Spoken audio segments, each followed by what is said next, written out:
지금까지의 부실한 학생부 내용을 교사 탓하는 이야기처럼 들리겠죠? 그러나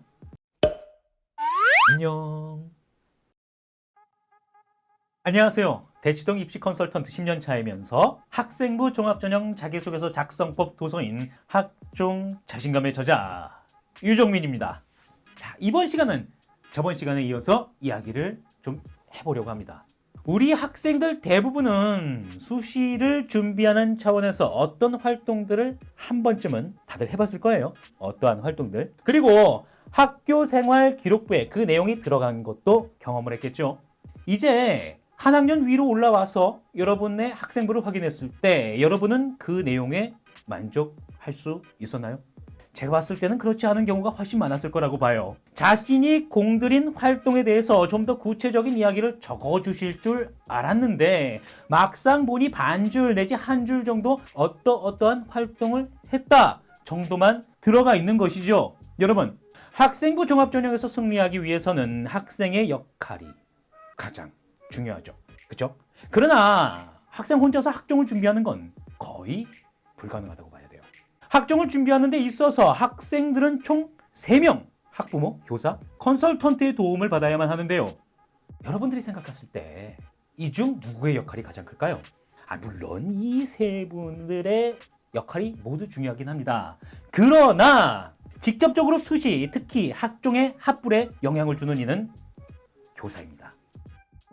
학생이 아무리 열심히 해도 교사들이 그 내용을 학생부에 제대로 넣어주지 않는다면 입시에서는 상당히 불리해질 수밖에 없어요. 선생님들이 학생들의 활동을 짧게 적어주는 데에는 여러 가지 이유가 있을 거예요.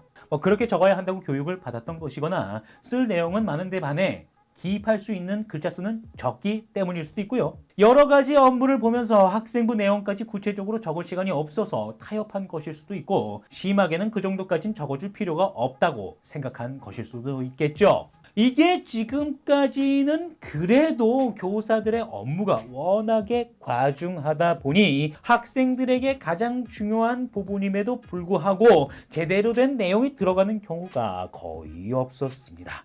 잘 적혔다고 할 수 있는 학생은 전교 1등, 반 1등, 전교회장, 반장 정도일까요? 등급이 내려가면 내려갈수록 내용을 복사, 붙여넣기 하며 몇몇 단어만 바꾸는 등 그 내용은 더욱더 부실해지죠.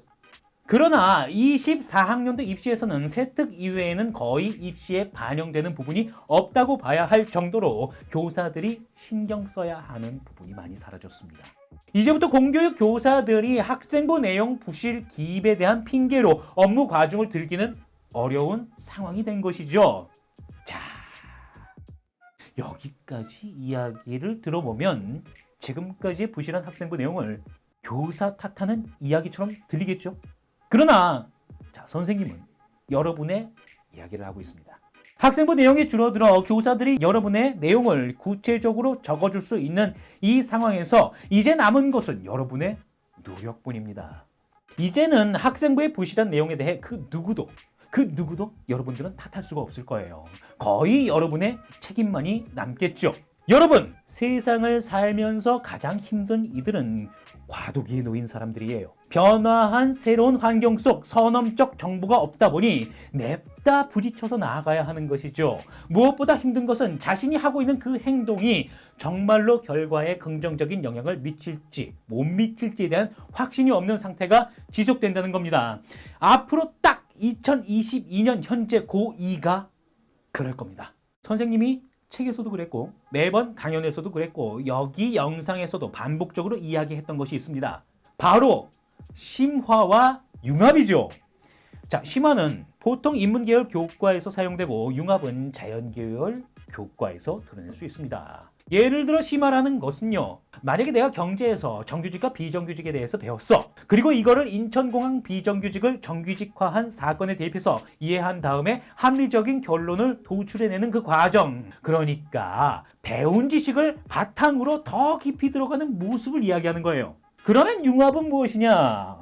예를 들어 자신이 화학 실험을 하면서 이를 이해하기 위해서 수학의 어떤 개념을 연결시켜 보았다라는 식이죠. 즉 융합이란 지식과 지식의 연결점에 대한 이해라고 보면 되는 겁니다. 그런데 여러분이 만약 이렇게까지 했다고 칩시다. 여기까지 했다고 쳐요. 현 고1, 2 학생이 이걸 정리해서 선생님한테 바로 가져가면 선생님이 그 내용을 자세히 보고 학생부에 구체적으로 기입을 해줄까요?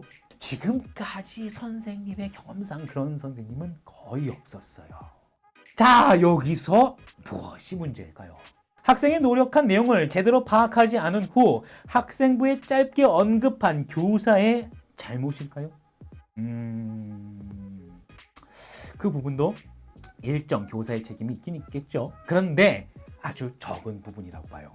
선생님은 만약 이제부터 이러한 상황이 나타날 경우 그 책임은 대부분 학생들에게 있을 거라고 봅니다. 앞선 영상에서 선생님은 학생부 종합전형을 가지고 학생이 공교육 시스템에 얼마나 잘 적응하며 성장했는가를 보는 전형이라고 했습니다.